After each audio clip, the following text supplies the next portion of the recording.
Welcome to a journey into one of the most chilling mysteries ever recorded in the Ozark Mountains. Before we start, drop a comment telling us where you're watching from and what time it is for you right now. It's always fascinating to know when and where these stories find their listeners.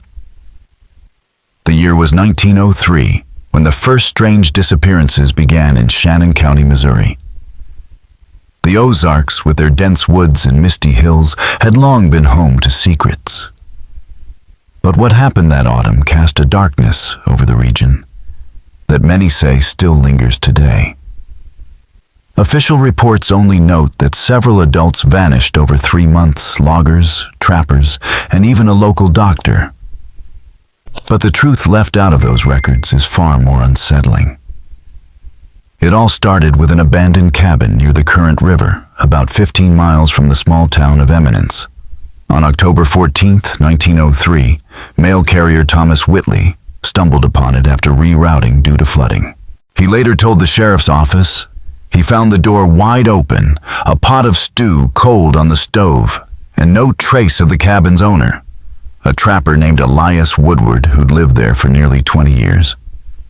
Whitley couldn't explain why, but the place felt wrong. Nothing was broken or disturbed.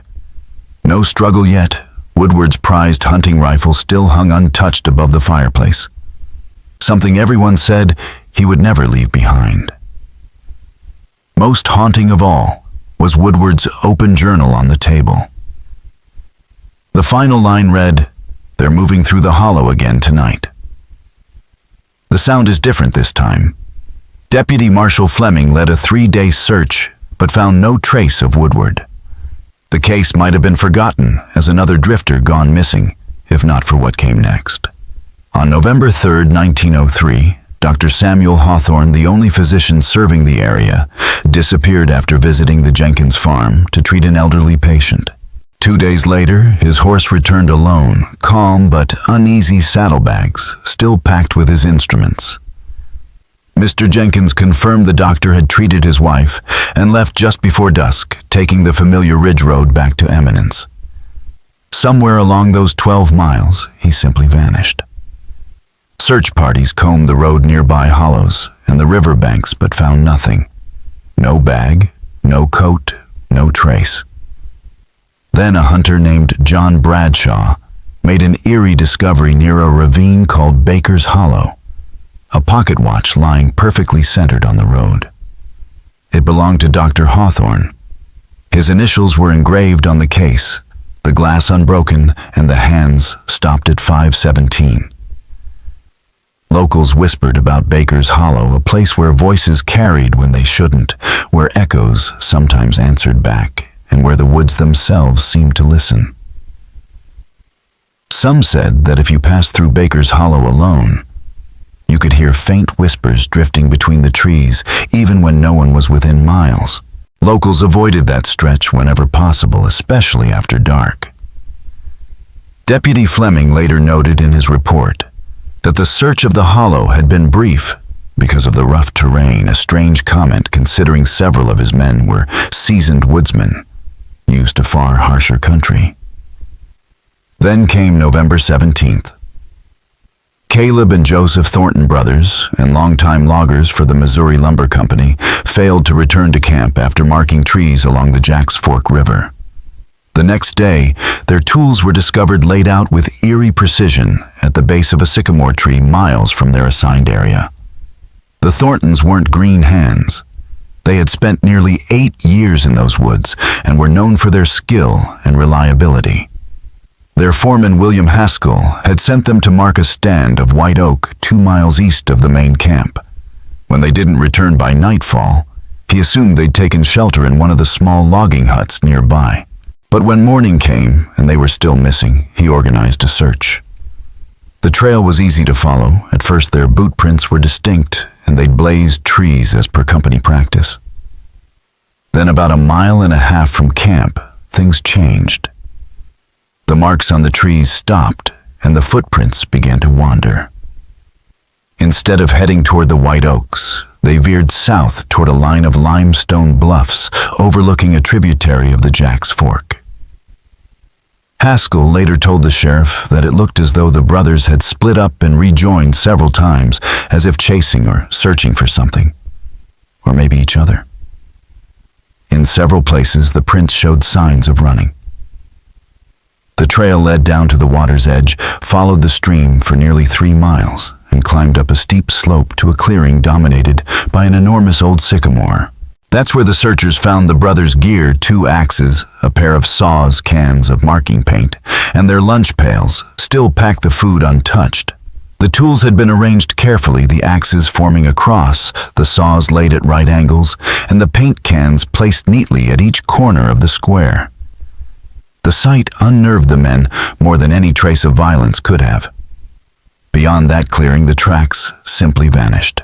No further sign of the Thornton brothers was ever found. Then, on December 5th, another disappearance struck the community. Miranda Hollis, the widowed owner of the only general store in the tiny settlement of Inc., closed up shop as usual at dusk, but never arrived at her sister Abigail Wheeler's house for supper. The distance between the store and the home was less than 300 yards. Miranda was well-liked, punctual, and known for her nightly routine, locking the safe, extinguishing the lamps, and walking the short path to her sister's door. That evening, Abigail saw the store lights go dark at exactly 5 o'clock, just as always. When Miranda hadn't shown by a quarter past, she sent her teenage son Thomas to check on her. He found the shop dark and locked the counters covered with cloths, just as his aunt did every night. Everything inside looked normal. Thinking she might have stopped to chat with a neighbor, he went back home. By 6, when Miranda still hadn't arrived, Abigail grew alarmed. After searching the nearby homes without success, she sent for the sheriff, who arrived from Eminence the next morning. The store showed no signs of a struggle. The day's earnings sat untouched in the safe. Only Miranda's coat and hat were missing from their hooks by the door, suggesting she had indeed left the building intending to make the short, familiar walk home, one she never completed. The only unusual detail noted in the initial report, but quickly dismissed, was a faint, unfamiliar smell lingering inside the store. Witnesses described it as metallic, like the air before a thunderstorm. Deputy Fleming's team searched every inch of ground between the store and Abigail Wheeler's home. Rain from the previous day had softened the soil enough to capture clear impressions of Miranda's buttoned boots. The prints led straight from the store's front steps onto the dirt road, continuing for about 50 yards before stopping abruptly in the middle of the street. There were no signs of a struggle. No other footprints nearby. No indication she had fallen or been dragged. It was as if Miranda Hollis had stepped out of existence mid-stride. By Christmas of 1903, the people of Shannon County were consumed by unease. No bodies had turned up. No violence had been recorded. Yet 4 respected residents had vanished from a small, tight-knit community where everyone knew everyone else's business. The investigation, limited by the means of a rural sheriff's office, produced little more than rumors and uneasy glances. What came next was even stranger silence. According to the Shannon County Gazette on January 16, 1904, an unspoken agreement seems to have fallen over the good people of our county to avoid discussion of the recent unfortunate incidents. The paper never mentioned the disappearances again. Churches, once diligent in documenting every death, illness, and misfortune, made no note of the missing. School logs quietly recorded that the children of the vanished Dr. Hawthorne's 2 sons and Caleb Thornton's daughter had been withdrawn and relocated, though to where and with whom no one seemed to know. The sheriff's records show the cases were never officially closed, yet no further effort was made. No wanted notices, no reward postings, nothing. When a reporter from the St. Louis Post-Dispatch pressed Sheriff William Cunningham for comment, he reportedly replied, "There's nothing to investigate. Sometimes people just move on without telling anyone. That's their right in a free country." And with that, the mystery faded into whispered legend.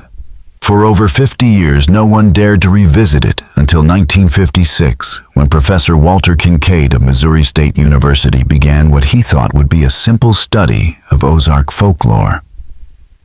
Instead, he uncovered something far darker.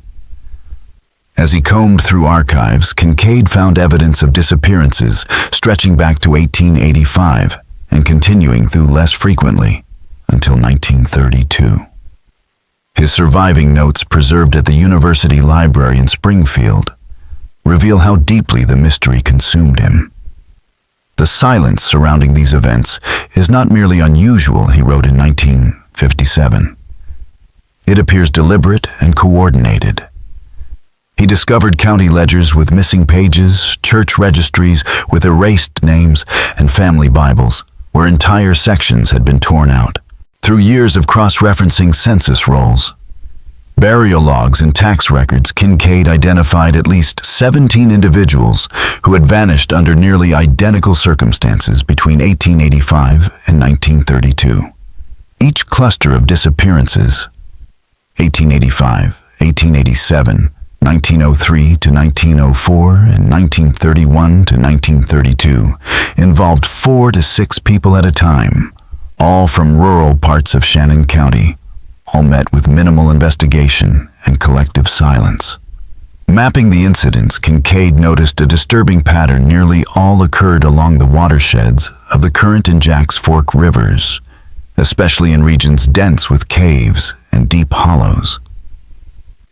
He began to suspect that the geography itself, something hidden beneath the land, played a role. But his most chilling discovery came when he found the complete journal of Elias Woodward the Trapper, whose cabin had started it all. Somehow the book had been separated from the official evidence and ended up in the possession of a retired deputy's widow.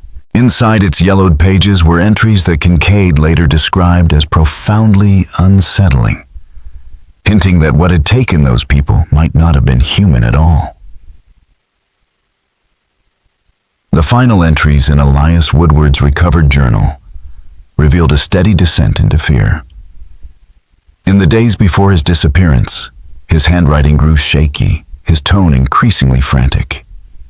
He wrote of strange noises echoing through the woods at night, always coming from the same place, a narrow ravine locals called Dead Hollow, about 3 miles from his cabin. On October 9th, he noted, "Heard it again last night." Not like an animal. More like something heavy being dragged over stones, but rhythmic-like.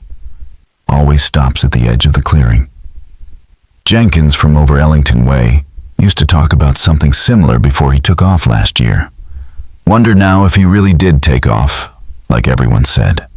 2 days later, on October 11th, his tone darkened. Found strange marks on the trees down by the spring.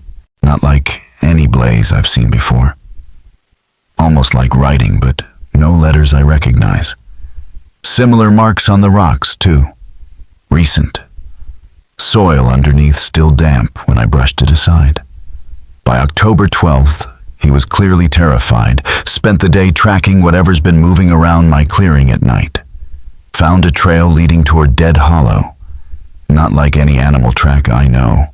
Wide like something being dragged, but steady, almost purposeful. Followed it about a mile before the feeling came over me that I shouldn't go any further. Can't explain it. Like suddenly knowing you're being watched.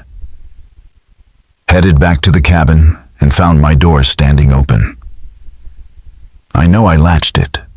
Nothing missing, nothing disturbed, but something had been there. The air inside was cold, colder than outside, and had that same metallic smell I noticed by the spring. The last entry, dated October 13th, matched the one Thomas Whitley later described, finding open on the table. They're moving through the hollow again tonight. The sound is different this time, closer. I barred the door, but I don't think it would stop them if they decided to come in. The lantern keeps going dim, though there's plenty of oil. Something's watching from the edge of the trees. I can feel it. That was the final line he ever wrote. Earlier pages mentioned Dead Hollow, often calling it a place where the forest felt empty and wrong. He described it as a stretch of land where no animals lived, no birds, no deer, not even insects. The old-timers say, "It's always been that way," he wrote in June 1902, long as anyone can remember. When Professor Walter Kincaid uncovered the full journal in the 1950s, it deepened his belief that something about the land itself, its caves, hollows, and underground systems, was connected to the vanishings. He began interviewing elderly residents who had been alive during 1903. Most refused to talk, but a few shared fragments of chilling oral history. One elderly woman, aged around 82, warned him, "Those who talk about what happens in the hollows end up being talked about themselves, and then they aren't talked about ever again." Another, a retired lumber worker who had known the Thornton brothers, spoke more directly. "There are places in these hills that don't belong to us," he said, "never did. The Indians knew it. They left markers, warnings. White folks tore them down, plowed them under. Thought they knew better. But the hills remember what belongs to them." When Kincaid pressed him to explain, the man went quiet for several minutes before replying, "Not everything that walks these woods walks on the same ground we do. Sometimes the worlds get thin between each other. Sometimes things cross over that shouldn't. And sometimes people cross over too, willing or not." Kincaid's notes from that period show growing frustration with the wall of silence he faced, but also his obsession with uncovering a pattern. He cataloged every disappearance, every abandoned homestead, and what he called perception anomalies, moments when multiple witnesses reported odd sounds, distortions, or sensations in certain locations. When he plotted them on a map, the pattern was undeniable: clusters of incidents near the Current and Jack's Fork rivers, always around caves and deep hollows far from populated areas. One region about 20 miles southwest of Eminence drew his particular focus. There several tributaries met, forming a maze of ravines and isolated valleys nearly untouched by modern development. In the spring of 1958, Kincaid took a leave of absence from the university to conduct on-site research. He set up a small camp near a place marked on local maps as Blowing Cave and intended to spend 6 weeks surveying the terrain and interviewing residents. For 2 weeks, he sent letters and reports back to the university. Then, without warning, his correspondence stopped. When university officials finally sent a search party into the hills, in late May, they found Professor Kincaid's camp exactly as he'd left it.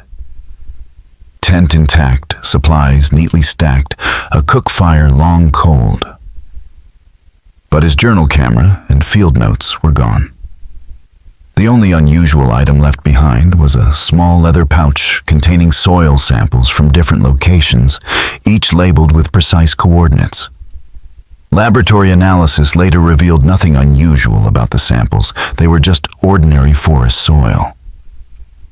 With no other evidence, the official conclusion was misadventure in difficult terrain, perhaps a fatal fall from one of the countless bluffs. The case was quietly closed, and the professor became another name on the long list of missing in Shannon County. But in 1963, while building a ranger station for the new Ozark National Scenic Riverways Park near Round Spring, workers uncovered the remains of an old root cellar or storage pit. Inside a rusted metal ammunition box, they found a water-damaged journal and several rolls of undeveloped film. The journal belonged to Walter Kincaid. Its entries were dated from his final expedition and astonishingly continued for nearly 2 weeks after his supposed disappearance. The materials were sent to the university, but interest in Kincaid's research had waned, and the film, considered too deteriorated to process, was never developed. His journal was simply cataloged and shelved. It wasn't until 1967 that a graduate student named Eleanor Marsh, researching Ozark cultural geography, rediscovered Kincaid's recovered journal. She painstakingly assembled his notes into what became the first comprehensive study of what she called the Shannon County anomalies. Kincaid's final entries paint a chilling portrait of his last days. At first, his tone was clinical, focused on cataloging formations and collecting samples. But over time, his writing grew erratic, paranoid, and fragmented. He wrote of discovering caves, absent from any survey, with acoustics so strange that noises from deep within seemed to echo from behind rather than ahead. On May 10th, he described unusual rock formations approximately 2.3 miles northeast of camp. Not natural, arranged in concentric circles. Largest stones on the outside, smallest in the center. No tool marks visible, but precision of placement suggests deliberate construction. No mention of such structures in any survey or local account. Took photographs and soil samples from center of formation. On May 11th, he returned at dawn and noticed different alignment of shadows reveals additional structures not visible yesterday. Smaller concentric circles radiating from main formation along lines precisely aligned with cardinal directions. Possible astronomical purpose. Took additional photographs from elevated position in nearby tree to capture complete layout. Noticed unusual sound qualities within the central circle. My footsteps produced no echo despite stone surfaces, but voice seemed to reverberate from below rather than around. Soil at center feels different, more dense, almost vibratory when pressed firmly. May 12th. This entry detailed a visit to the abandoned McClintock homestead, empty since the winter of 1932-33. Strange that a property with good water and relatively flat tillable land would remain unoccupied so long, he wrote. The structure was sound, yet the family had left behind clothing, children's toys, kitchenware, as if they'd fled in haste. Most disturbing of all mirrors in the house had been broken and the pieces buried in a small pit behind the barn. The next day, May 13th, Kincaid met an unnamed old man living 3 miles from the homestead. The man claimed to have known the McClintocks and said they began seeing things in the mirrors that shouldn't have been there in the weeks before they left. The youngest child allegedly spoke to his reflection as if it were another person. When Kincaid asked where the family had gone, the man became agitated. They didn't go nowhere. They're still here, just not here like we are, he muttered before refusing to elaborate and asking Kincaid to leave. By May 14th, Kincaid's entries describe sounds beginning approximately 1 hour after sunset each night. Not animal, not human. Directionally inconsistent, seems to come simultaneously from multiple locations. During daylight hours, repeated instances of what appears to be movement at the periphery of vision, but nothing visible when looking directly. Temperature drops in certain locations without apparent cause. Left markers at these spots for further investigation. The final entry from May 15th records that he followed the cold spots like a trail leading southwest from camp. They form a straight line despite uneven terrain cutting across ridges and hollows without deviation. The line leads to a limestone bluff overlooking a small, unnamed tributary of the current. That was his last coherent note. The journal ends abruptly after that point. No sign-off, no closing thoughts, just silence, leaving his fate as much a mystery as the disappearances he had devoted his life to studying. At the base of the limestone bluff, Walter Kincaid wrote he discovered an entrance hidden behind dense undergrowth. Not a natural cave mouth, but a worked, constructed passage. A stone lintel above the opening bore symbols strikingly similar to those in Woodward's journal. Didn't have adequate light to explore further. We'll return tomorrow better equipped, he noted on May 15th. His entry for May 16th confirmed the site's strangeness, found the entrance today. Not natural stone. Little worked passage extending approximately 60 feet before opening into larger chamber. walls lined with symbols similar to those described in Woodward's journal. Air quality poor, strange odor, metallic taste, limited exploration due to inadequate light sources. We'll return tomorrow with additional equipment. By May 17th, his tone had shifted from curiosity to unease. They know I'm here now. Found all my markers rearranged this morning. Someone or something entered my tent while I slept. Nothing taken but journal moved from field desk to bedside. The McClintock place is watching me when I watch it. Cannot explain. We'll relocate camp closer to cave entrance for efficiency of exploration. On May 18th, he described photographing the symbols.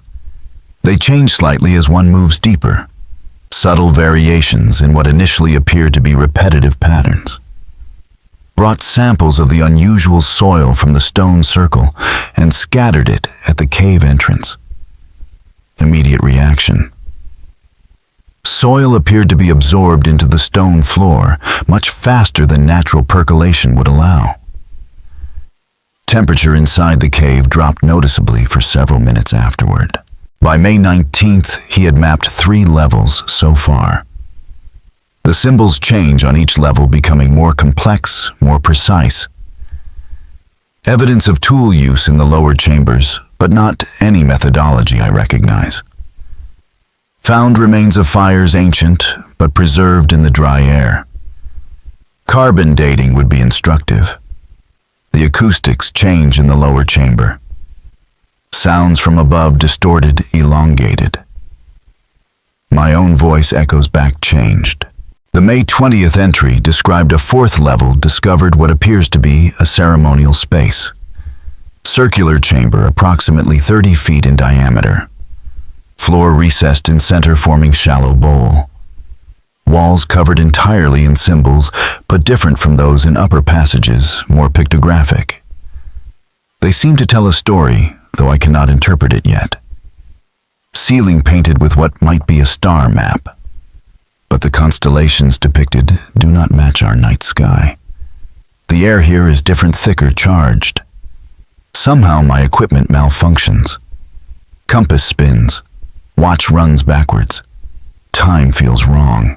By May 21st, his entries became increasingly desperate. They're coming up from below now. I hear them at night, moving through the passages.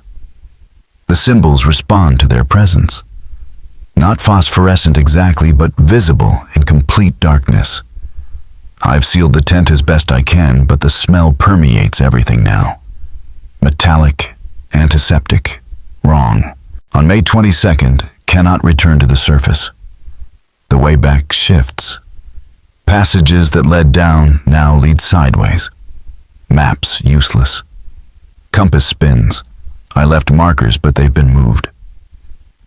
Someone is leaving food at the periphery of my camp. Not animals. Prepared food. They want me to stay. They want me to go deeper. The symbols make more sense now, not a language. Exactly. More like music transcribed. They need to be spoken aloud to be understood. The final entry, dated May 23rd, ends mid-thought with a scrawled warning. The walls are listening. They always were. Shannon County doesn't have secrets. It is the secret. I understand now why some stories shouldn't be told. Why some doors shouldn't be opened. If you're reading this, burn it. Fill the entrance. Forget this place. Exit. Eleanor Marsh, reading those words in 1967, became convinced that Kincaid had found something extraordinary. Perhaps evidence of a pre-Columbian culture unknown to archaeology, or some geological anomaly that produced powerful perceptual effects. Using the coordinates from his notes and the labels on his soil samples, she spent the summer attempting to retrace his route. Unlike Kincaid, she took the precaution of checking in daily by radio. On August 14th, 1967, during what was to be her final week of field research, Marsh reported finding what she believed to be the same stone circle formation Kincaid had described. Her transmission was briefly interrupted by static, before resuming, her voice calm but curious as she described unusual acoustic properties in the area. Ordinary sounds becoming muffled, while distant sounds seemed unnaturally clear. Her final radio transmission, recorded at 7:43 p.m., still sits in the university's archives. Most of it is static, but Eleanor Marsh's voice can be heard faintly, her tone wavering between professional composure and dawning fear. Something's happening to the equipment. Batteries draining. Can you hear that? That sound. It's exactly as Kincaid described, coming from everywhere at once. I'm returning to base camp. We'll contact again in the morning. If anyone comes looking, tell them to bring extra batteries. And wait, there's someone at the edge of the clearing. Hello? Hello? Can you help me? My equipment is... Wait, how did you... The symbols you're wearing, the transmission ends abruptly with a burst of static. 2 days later, the search party reached Marsh's base camp. Like Kincaid's before her, it was intact but empty. Her field journal lay open on the camp table. Its final entry described finding the stone formation, noting equipment failures and strange sound distortions around it. This time, the search effort was far more thorough than the one mounted for Kincaid. Local law enforcement, park rangers, and university staff scoured the region for nearly 2 weeks. But no trace of Eleanor Marsh was ever found. Soon after, Missouri State University classified all materials related to both Kincaid's and Marsh's expeditions as restricted. The official reason, according to a memo from the Dean of Research dated October 3, 1967, was to discourage unsafe solo expeditions into hazardous terrain. The memo attributed both disappearances to unfortunate accidents in an area known for unstable cave systems, sinkholes, and confusing topography. Yet, curiously, the same memo also discouraged further scholarly focus on the specific region where both researchers vanished, recommending instead that academic attention be directed to other aspects of Ozark history and geography. The university quietly denied repeated requests to access the restricted files, including a formal inquiry from the Smithsonian Institution in 1972 about Kincaid's photographs of the stone formations. For nearly 4 decades, the 1903 Shannon County disappearances and the vanishings of those who tried to investigate them remained buried in archives and fading local memory. When the Ozark National Scenic Riverways Park was created, tourism to the region increased, but most visitors stuck to the rivers and popular trails. Few realized that within the park boundaries, a number of zones had been designated off-limits to routine ranger patrols, officially due to unstable terrain or sensitive ecological zones. When plotted on a map in the 1990s, as the park digitized its records, these restricted areas formed a rough circle, nearly 20 miles in diameter, centered on the location where Kincaid and Marsh had vanished. In 1997, when a journalist asked the park administration about the unusual pattern of restrictions, officials cited standard safety protocols and refused further comment. Exactly 100 years after the original 1903 disappearances in 2003, journalist Michael Forrester began researching a book on unsolved Ozark mysteries. Through a Freedom of Information Act request, he gained access to the previously restricted university materials on Kincaid and Marsh. His notes later included, as an appendix to his book, Whispers in the Hollows: Unsolved Mysteries of the Ozarks, describe his surprise at how guarded the archival staff still were, even after so many decades. One senior archivist warned me off the record that I might not want to look too closely at this particular rabbit hole, Forrester wrote. When pressed, she would only say that I wasn't the first person to request these materials, and that those who dig into Shannon County tend not to write about it afterward.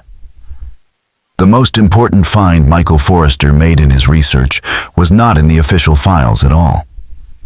but in a plain unmarked envelope tucked into the back of a box containing Eleanor Marsh's personal effects. Inside were several developed photographs, apparently from one of the rolls of film discovered with Kincaid's recovered journal.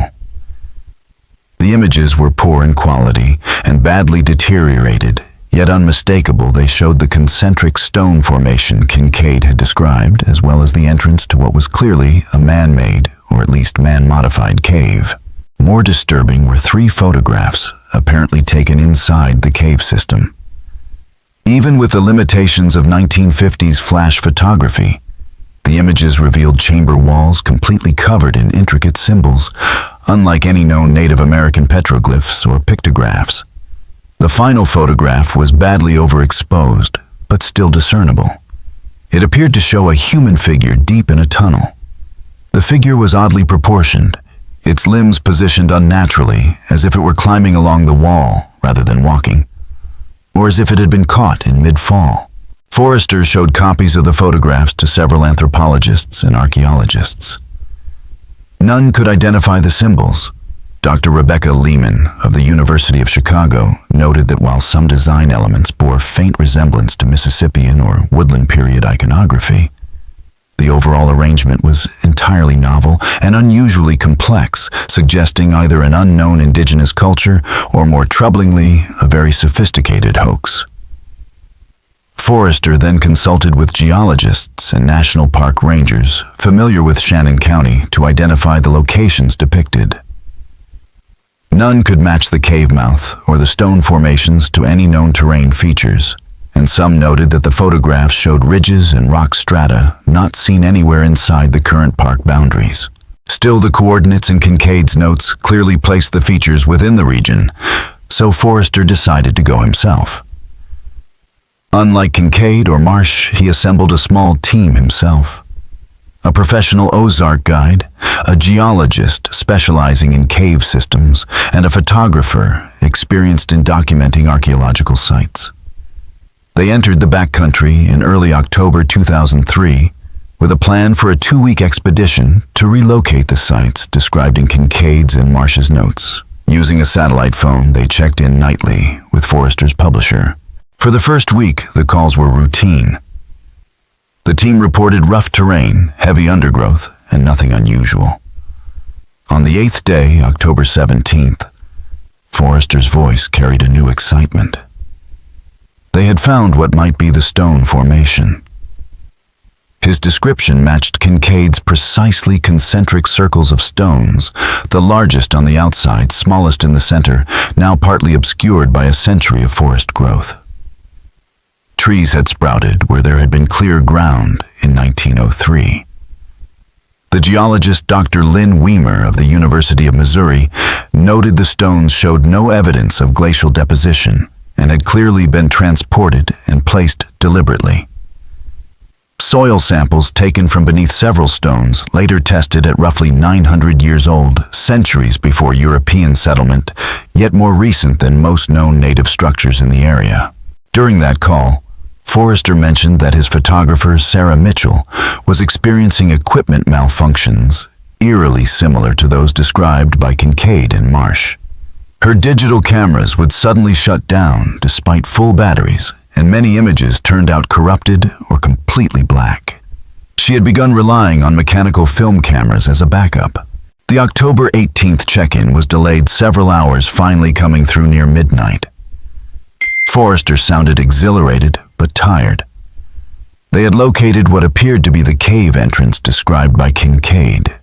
He described an architecturally sophisticated passage with a stone lintel, showing evidence of deliberate tool work. The team planned to begin documentation and exploration the following morning. There was no check-in on October 19th. Repeated calls to the satellite phone went unanswered. By October 20th, the publisher contacted local authorities, and a search and rescue operation began using the previous day's coordinates as a starting point. On October 21st, searchers found the expedition's camp. As with Kincaid's and Marsh's before them, it was intact but abandoned. 4 tents still stood, sleeping bags and personal belongings inside. The campfire had been extinguished properly. On a folding table lay open notebooks, maps, and photographic equipment. Forrester's satellite phone was in his tent, fully charged but turned off. Only one detail suggested anything out of place. At the edge of the campsite, furthest from the fire ring, the ground showed evidence of multiple sets of footprints leading away into the forest. According to the team's tracker, the unusual aspect of the prints was their formation. They showed 4 people walking in a staggered line, each maintaining exactly the same distance from the others, never breaking formation, even when stepping over logs, around trees, or across uneven terrain, as if moving in perfect unison. The tracker later told colleagues it was unlike anything he'd seen in decades of fieldwork.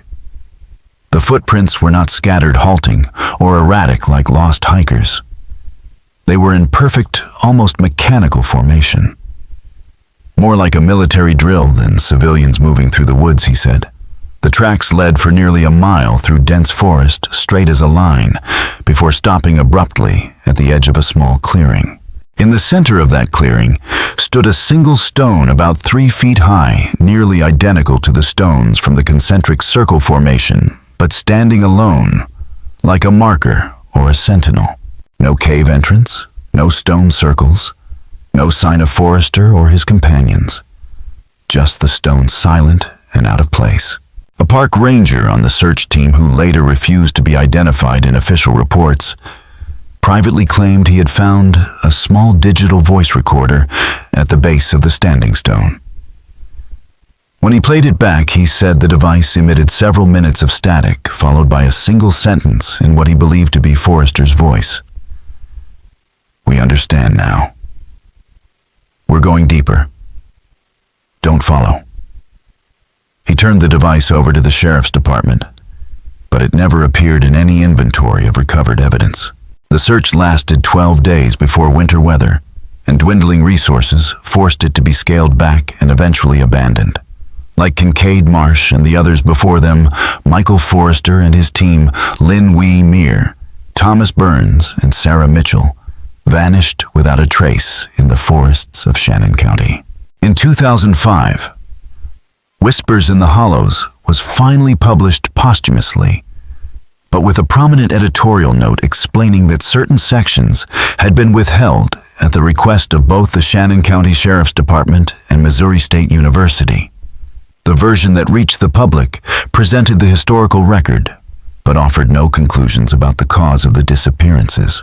According to a former editor speaking anonymously to a paranormal research site in 2008, nearly a third of Forrester's original manuscript had been removed before publication. This missing material reportedly included detailed descriptions of the symbols Kincaid photographed, exact coordinates of locations Forrester identified as thin spots or transition zones, and transcripts of interviews with locals who spoke of the others, or the quiet people, said to inhabit certain hollows. What few realize is how much the published book differs from Forrester's original manuscript. The editor claimed the redactions came after a visit from 2 individuals identifying themselves as representatives of the Department of the Interior. Ostensibly, they were concerned about the book encouraging trespassing in ecologically sensitive areas of the Ozark National Scenic Riverways. But the editor noted their questions seemed less about environmental impact and more about the specific information being published, particularly the symbols and locations. One of the excised sections allegedly leaked online in 2012. Though its authenticity has never been verified, it contained Forrester's most provocative speculation. What if places like Shannon County were not merely physical landscapes, but intersections, thresholds, where our reality overlaps with something else? The indigenous peoples who lived in these regions before European settlement understood this. The text reads, "Their folklore is filled with warnings about specific places, caves, hollows, mountains, valleys, where the boundaries between worlds thin or dissolve entirely. Modern rationality dismisses these as superstition. But the pattern of disappearances suggests otherwise. Perhaps the most unsettling aspect of the entire century-long mystery is how little attention it has received beyond the region. National media gave only brief passing notice to the 2003 disappearances, despite their eerie parallels to the historical cases. Academic interest has been similarly muted. No major research institution has sponsored further investigation since the Forrester expedition. Local attitudes remain guarded. A 2006 oral history project by the Missouri Historical Society attempted to collect first-hand accounts of the disappearances from longtime Shannon County residents. The project director noted in her final report that subjects displayed unusual reticence when the discussion turned to specific locations tied to the incidents. Several interviews ended abruptly when questions became too pointed. One elderly participant warned, "Some parts of this county don't belong to us, never did. And those who go looking for them don't come back." With the creation of the Ozark National Scenic Riverways in 1964, much of the land associated with these vanishings passed into National Park Service jurisdiction. Today, to most visitors, it is simply a protected wilderness of rivers, bluffs, and trails. But the deeper hollows remain largely unvisited, the maps inconclusive, and the circle of restricted zones quietly maintained, forming a ring around the place where again and again people have stepped off the path and vanished. In 2007, after a wave of Freedom of Information Act requests from journalists following up on Michael Forrester's research, the National Park Service quietly acknowledged that certain remote areas of the Ozark National Scenic Riverways were indeed marked as restricted on internal maps. Rangers were instructed not to patrol these zones alone. The official explanation cited unstable karst topography and sinkhole hazards, a plausible rationale given the region's geology. But the details were vague, and no public map showed the restricted zones. A year later, a retired ranger named Howard Jenkins, who had worked the park from 1969 to 1992, offered a more candid account in a local newspaper interview. "There are places in the back country where the radio doesn't work," he said. "Places where your GPS will tell you you're miles from where you know you are. Places where compasses spin and watches run fast or slow. We were told to stay on established trails and to always work in pairs in certain areas. No one ever explained exactly why, but those of us who'd been there a while understood. You'd feel it when you got close to one of those places, a kind of pressure in your head, a feeling of being watched. Smart rangers turned around when they felt that." Jenkins went on to recount an incident from 1978, when two hikers disappeared near Blowing Cave, the same area where Walter Kincaid had based his last camp. "We found their campsite 3 days later. Everything was there, tent, sleeping bags, food, water, even their wallets and car keys. But no people. No signs of animal attack or struggle." He said he had never told anyone what happened next. "We all heard voices that night coming from different directions. Sometimes sounding like they were right behind us, sometimes like they were calling from miles away. The voices sounded like the missing hikers calling for help. But every time we'd head toward one, it would stop, and another would start from a completely different direction. The hikers were never found." Officially, the case was documented as probable abandonment, the theory being the hikers staged their disappearance for unknown reasons. "That's how it always went," Jenkins said.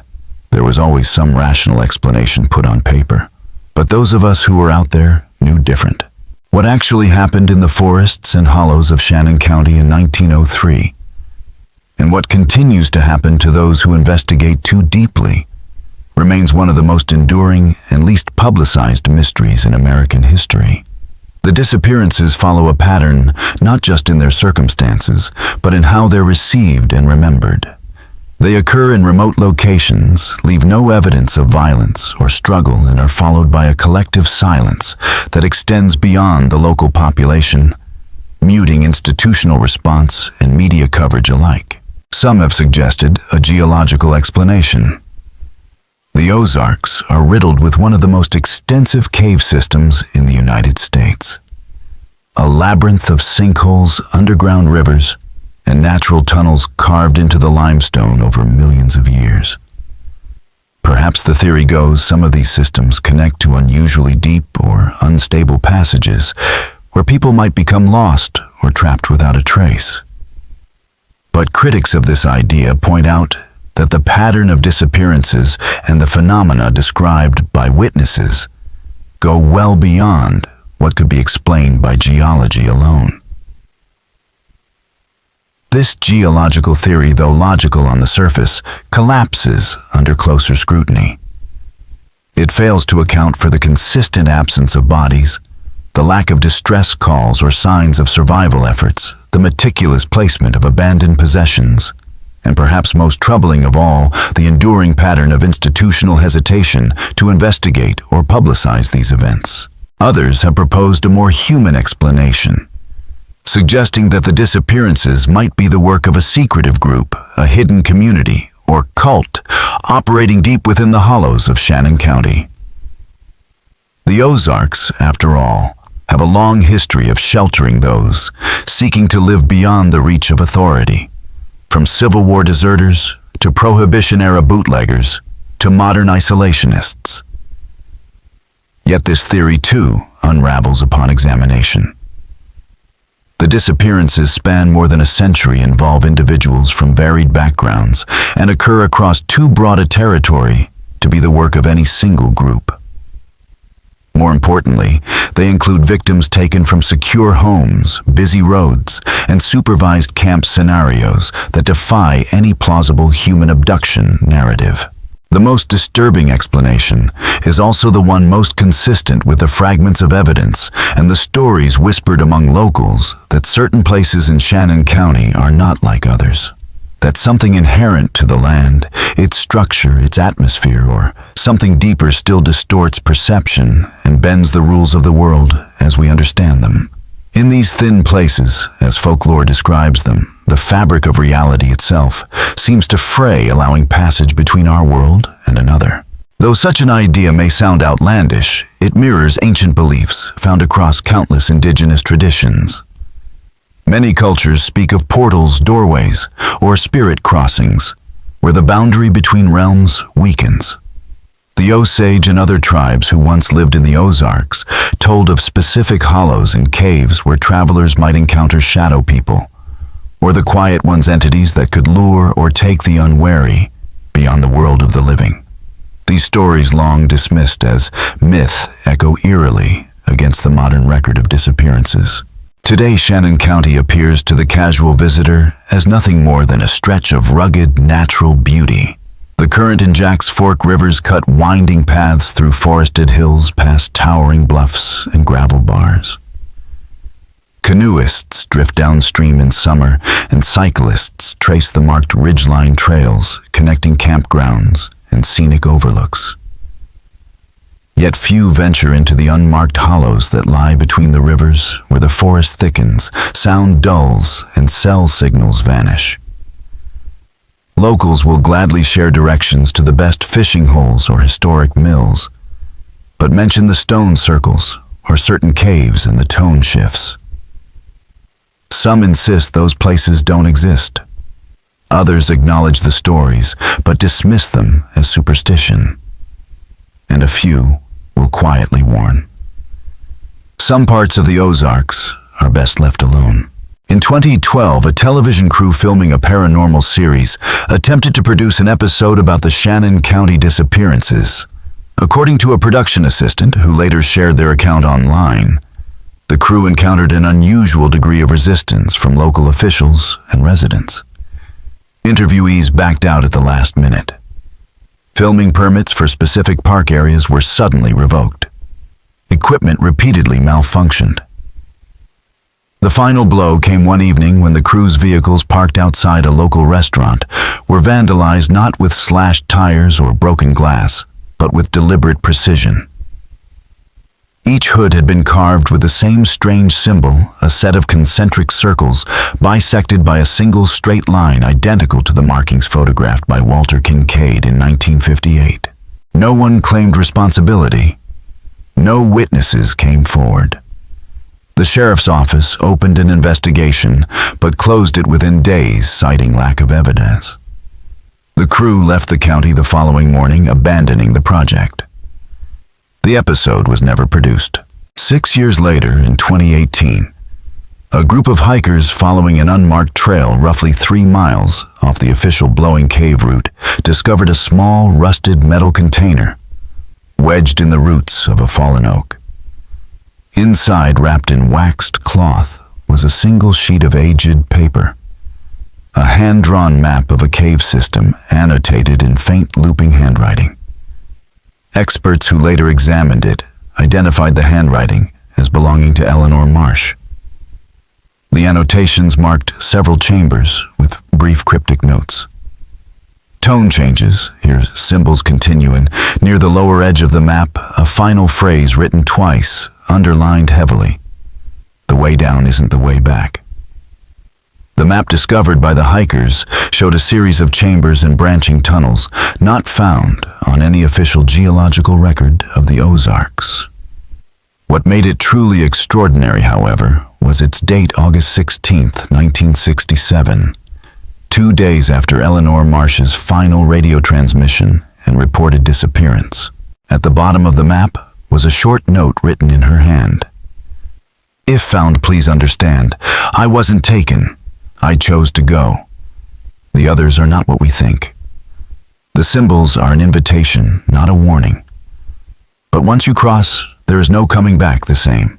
The hikers turned the map over to park authorities, who stated it was sent to the University of Missouri for authentication and study. No further information has ever been released. Subsequent Freedom of Information Act requests regarding the document were denied, citing an ongoing investigation. Then, in 2022, a spelunking enthusiast exploring one of the lesser-known caverns near Alley Spring captured what might be the only modern photographic evidence connected to the mystery. While reviewing her camera roll, she noticed what looked like fresh tool marks on what should have been a natural rock wall. When she returned with better lighting, she realized the wall concealed a narrow opening that had been deliberately camouflaged. Beyond it lay a small chamber whose walls were covered in symbols identical to those described in Kincaid's lost journal, and visible in the few surviving photographs from his 1958 expedition. She took as many pictures and minutes of video as she could before retreating to the surface, unsettled but unharmed. Yet when she reviewed her files, nearly all were corrupted. Nothing but static black frames and frozen pixels. Only one image remained intact, a single sharply focused photograph, showing a stone wall covered in intricate circular patterns, surrounding what appeared to be a stylized human figure, with elongated limbs, arms outstretched as if in motion or beckoning. The spelunker reported her discovery to park authorities and briefly posted the photograph online. Within hours, the image vanished from multiple platforms, flagged for community standard violations. Despite containing nothing overtly offensive, it was systematically removed, and within days, every re-upload was also deleted. The spelunker has since declined all interview requests, saying only that she no longer wishes to discuss the matter and has given up caving altogether. And perhaps she's right. Some mysteries persist, not because they cannot be solved, but because solving them would force us to confront truths we're not prepared to accept. The forests of Shannon County have stood for millennia, their hollows deepening over ages beyond human reckoning. Whatever moves through those woods, whatever leaves food at the edge of campsites, rearranges markers and calls from unseen places. It was there long before us, and it will remain long after. The story of the 1903 disappearances, and of every soul who followed that trail of unanswered questions, may simply be the story of intrusion of humanity's urge to trespass into realms meant to be left untouched, of boundaries drawn not to limit us, but to protect us, of doors sealed for reasons we were never meant to learn. Walter Kincaid's final words echo through the decades as both confession and warning. I understand now why some stories shouldn't be told, why some doors shouldn't be opened. Those who vanished in the Ozarks may have learned this too late. Those who searched for them shared their fate. And those who merely tell their stories must hope that words alone aren't enough to draw the same attention. Because in Shannon County, some secrets are not kept by silence, they are kept by consequence. In the century since the first recorded disappearances, the most astonishing truth about the Shannon County mystery is how completely it has resisted modern understanding. In an age where satellites can peer through jungles, DNA can resurrect identities from centuries past, and technology can explore the ocean's deepest trenches, the hollows of the Ozarks remain as impenetrable as ever. The land still swallows people whole. The stones still stand in their quiet circles, half buried but unbroken. The symbols still mark cave walls in places that appear on no map. And those who go searching for answers still sometimes fail to return. So if you ever find yourself traveling through Shannon County, stay on the marked trails. Enjoy the rivers, the forests, the sweeping bluffs, but take nothing from the land that wasn't yours to begin with. And if deep in the back country the woods grow too quiet, the air turns cold and the world around you feels subtly misaligned, as if something unseen is listening, turn back. Go the way you came. Some doors are meant to remain closed. Some thresholds are not meant to be crossed. And some stories, like this one, are best left unfinished, drifting through the hollows as a whisper and a warning to all who would follow. That some mysteries demand a price too great for curiosity to pay.